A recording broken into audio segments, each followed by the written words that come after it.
Morning friends, ADCB series class में आपका स्वागत है।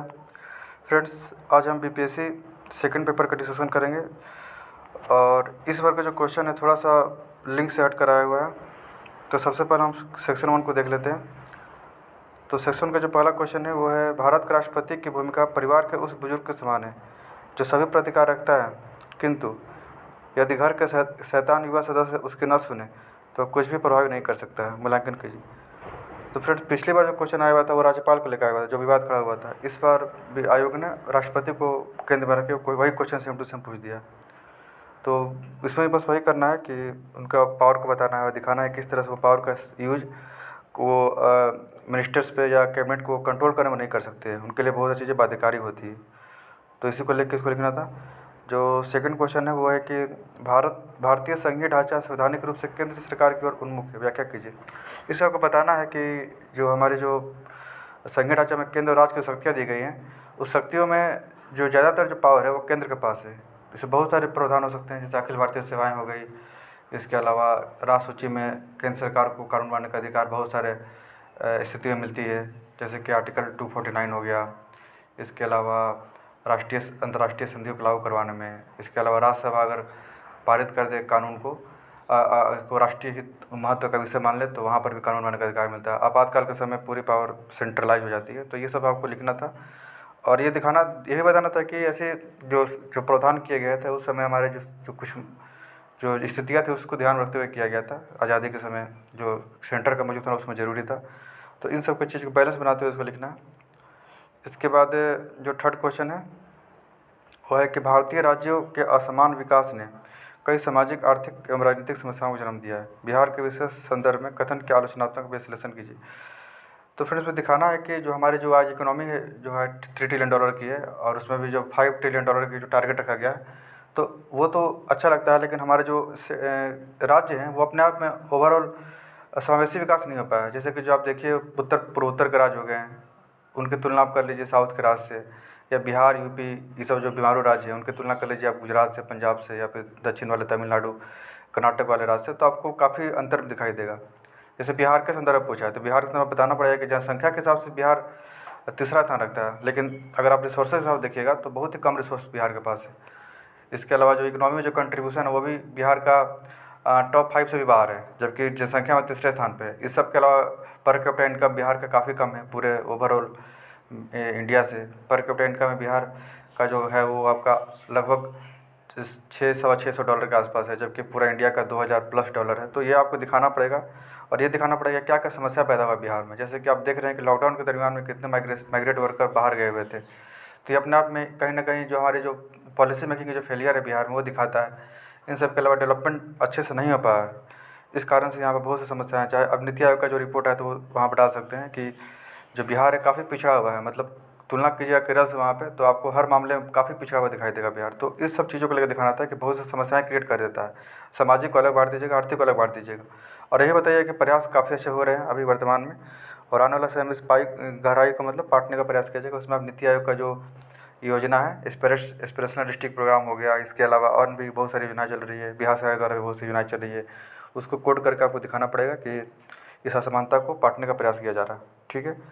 इसके अलावा जो फोर्थ में क्वेश्चन है काफ़ी अच्छा क्वेश्चन है ये, भारत की संसद राष्ट्रीय एकीकरण का एक प्रभावी मंच विवेचना कीजिए। इसमें संसद की भूमिका को दिखाना है, कैसे ये राष्ट्रीय एकीकरण महत्वपूर्ण भूमिका निभाता है। तो इसमें आपको सारे पावर दिखाने होंगे संसद को जो राष्ट्रीय एकीकरण को में महत्वपूर्ण भूमिका निभाती है, चाहे वो आपका हो सेटेलाइट पावर होना हो, या फिर इसमें केंद्र की शक्तियाँ हैं वो किस तरह से राज्य को कंट्रोल करती है। इन सब के अलावा जो राज्यसभा का जो प्रतिनिधित्व दिया गया है राज्यों को, विभिन्न राज्य के द्वारा जो, तो वहाँ पर दिखाना है कि कैसे एक अखिल भारतीय स्तर पर पूरे देश को यूनाइट होने का काम करती है। और इस सब के अलावा विभिन्न कानून को दिखाना पड़ेगा, जो अब तक जो कानून बने हैं जो राष्ट्रीय एकीकरण में काफ़ी सहायक बने, उन सबको दिखाते हुए आपको बताना है प्रभावी मंच है। इसके अलावा कुछ चुनौतियाँ भी दिखाने हैं आपको, क्षेत्रवाद की कुछ चुनौतियाँ आ जाती है। इन सब के अलावा जो अभी जो ऊपर का जो क्वेश्चन है कि सामाजिक आर्थिक असमान विकास हुआ, वो भी दिखाना है कि ये भी चुनौती कहीं ना कहीं एकीकरण में है। कुछ सांप्रदायिक तत्व हैं, तो ये सब चीज़ों को आपको लेते हुए दिखाना कि ये चुनौतियाँ हैं, और ये दिखाना है कि अब तक हम लोग का डेवलपमेंट क्या हुआ है। और ये अंत में कंक्लूड कर देना है कि हमारे जो जो कुल डेवलपमेंट हुआ है भारत के एकीकरण में काफ़ी हेल्प हुआ है। ठीक है। इस तरह से आपको इसको लिखना है। तो ये सेक्शन 1 का क्वेश्चन है। फ्रेंड्स, थोड़ा सा लिंक से हटा क्वेश्चन आया हुआ था, जो हम लोगों ने अनुमान किया था कि डीपीएसपी, पंचायती राज, निर्वाचन, इस तरह से क्वेश्चन आएगा, लेकिन थोड़ा सा बीपीएससी ने चौंकाया है। लेकिन कुल मिला के ठीक क्वेश्चन है, अगर आप पूरा पॉलिटी को अच्छे से कवर किए हैं तो सॉल्व हो जाएगा ही। इसके बाद सेक्शन 2 में देखते हैं, ये आपका इकोनॉमी वाला सेक्शन है। तो सबसे पहला इसमें बिहार को स्पेशली फोकस किया गया है। लगभग सारे क्वेश्चन में बिहार को स्पेसिफाई करके क्वेश्चन पूछा गया। जैसे कि क्वेश्चन नंबर 5 है, बिहार सरकार के 2019-20 का आर्थिक सर्वेक्षण में यह कहा गया है कि गत 3 वर्षों में बिहार की विकास दर भारत की विकास दर से अधिक रही है। अर्थव्यवस्था के किन क्षेत्रों ने इस प्रगति में योगदान किया, वर्णन करें। तो आपको यहाँ बताना है कि सर्वे में जो भी अभी आप पहले तो बताना है कि जीडीपी भारत बिहार की कितनी है, ठीक है, और अर्थव्यवस्था में तीनों सेक्टर को आपको बताना है क्या कंट्रीब्यूशन है, क्या ग्रोथ रेट है। मेनली इसमें सर्विस सेक्टर का ज़्यादा ग्रोथ रेट रहा है, आपको उसको दिखाना है।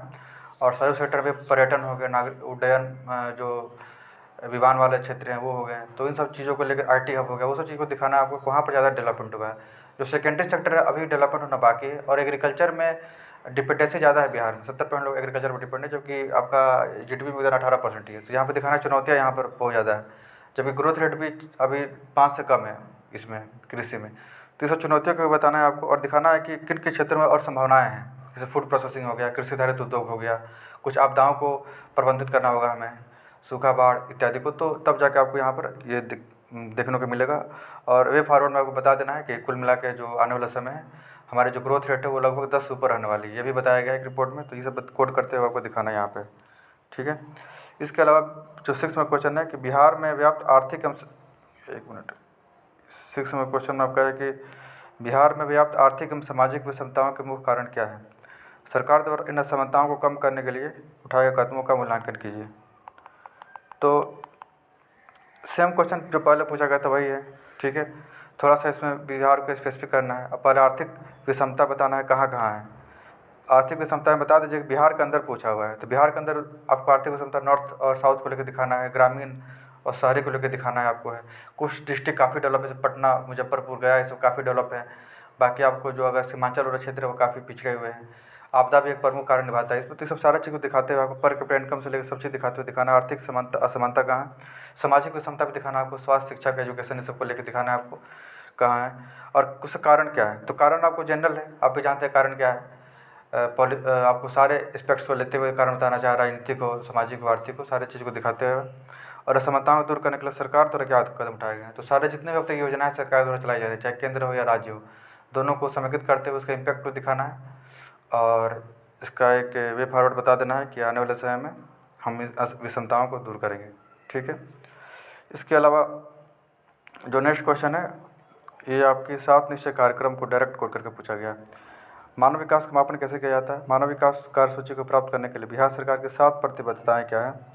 इन लक्ष्यों को प्राप्त करने के लिए सरकार की योजनाओं को समझाइए। तो सबसे पहले आपको मानव विकास पर बताना है कि मानव विकास के आयाम क्या क्या हैं।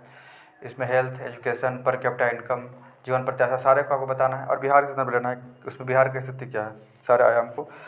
इसके अलावा बिहार सरकार के 7 जो निश्चय कार्यक्रम है, उस सातों निश्चय कार्यक्रम को कोड करते हुए उनसे रिलेटेड योजनाएं बहुत सी चली जा रही है। जैसे कि महिला सशक्तिकरण को लेकर बहुत सी योजनाएं चल रही है, उसको कोड करना है। इसके अलावा आपको जो इसमें जो युवा को लेकर जो कार्यक्रम चलाए जा रहे हैं उनको लेकर कोड करना है। ग्रामीण विकास को लेकर चल रहा है। तो सारे चीज़ को लेते हुए आपको योजनाओं को दिखाते हुए ये दिखाना कि मानव विकास को प्राप्त करने में कैसे हेल्प करेगा ये। और 7 निश्चय कार्यक्रम के अलावा भी कुछ कुछ कार्यक्रम ऐसे हैं जो मानव विकास पे काफ़ी हेल्प करने वाले हैं, उन सबको लेकर बताते हुए इसको कंक्लूड करना, ठीक है। इसको सेक्शन 3 में आते हैं हम लोग। ये आपका हो गया साइंस एंड टेक का सेक्शन। क्वेश्चन बनाएं, देखिए। भारतवर्ष दुनिया का कोविड-19 महामारी से सबसे अधिक प्रभावित दूसरा राष्ट्र है। इस जानलेवा वायरस के उन्मूलन के लिए केवल सामाजिक दूरी या मास्क के प्रयोग के साथ साथ एक तेज टीकाकरण प्रक्रिया आवश्यक है।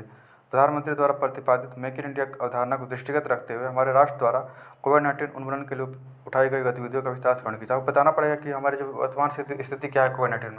अभी लेटेस्ट रिपोर्ट देगा तो लगभग हमारे जो केसेस वो 3.5 करोड़ क्रॉस कर गए हैं, और जो हमारे डेथ है वो 4 लाख से ऊपर चला गया। तो ये दिखाते हुए दिखाना कि दूसरा अमेरिका के बाद दूसरा सबसे बड़ा ये है, और अभी भी केसेस अभी भी आ रहे हैं।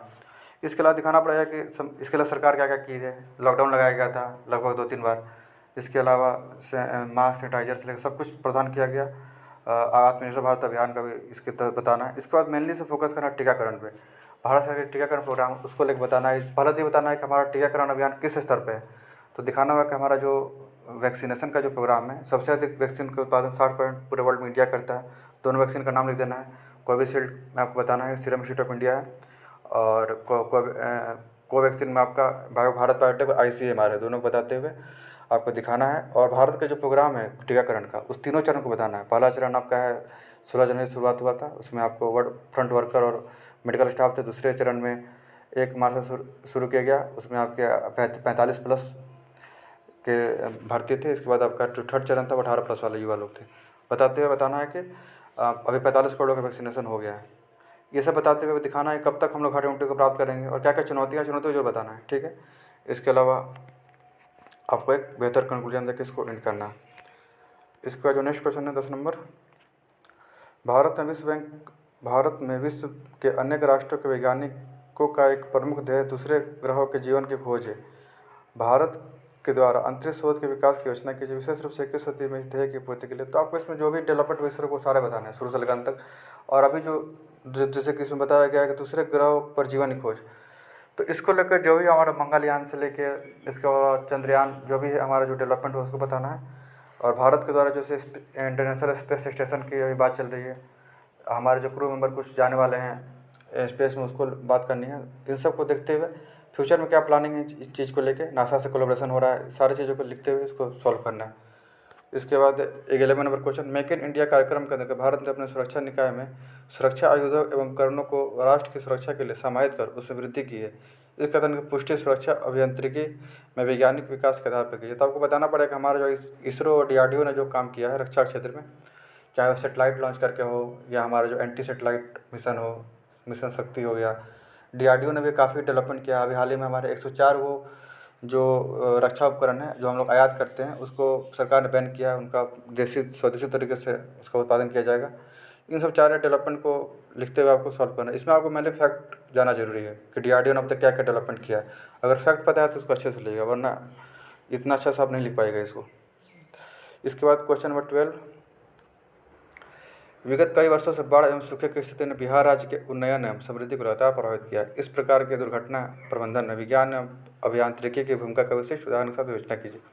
तो सबसे पहले बताना पड़ेगा कि बिहार और सूखा की स्थिति बिहार में क्या है। बताना पड़ेगा कि सबसे पहले 28 जो जिले हैं वो बाढ़ से प्रभावित है, उत्तरी बिहार के जिले, कुछ दक्षिणी बिहार के वो जिले हैं। इसके अलावा सूखा से लगभग 12 जो जिले हैं वो प्रभावित हैं। लगभग 73% जो आबादी है, जो क्षेत्र है वो बाढ़ से प्रभावित है।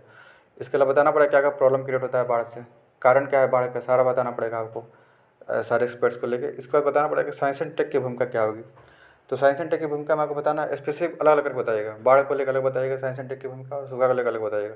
बाढ़ में बताइएगा कि जो तटबंध के निर्माण होंगे, गाद को निकालने के लिए हम लोग नए टेक्नोलॉजी का प्रयोग कर सकते हैं, मौसम पूर्वानुमान में कर सकते हैं, ड्रोन का यूज कर सकते हैं आपदा वाले क्षेत्रों में राहत सामग्री पहुँचाने में या फिर उसको निगरानी करने में, सटीक तरीके से हम लोग मैपिंग कर सकते हैं। इन सब चीज़ों को आपको दिखाना पड़ेगा।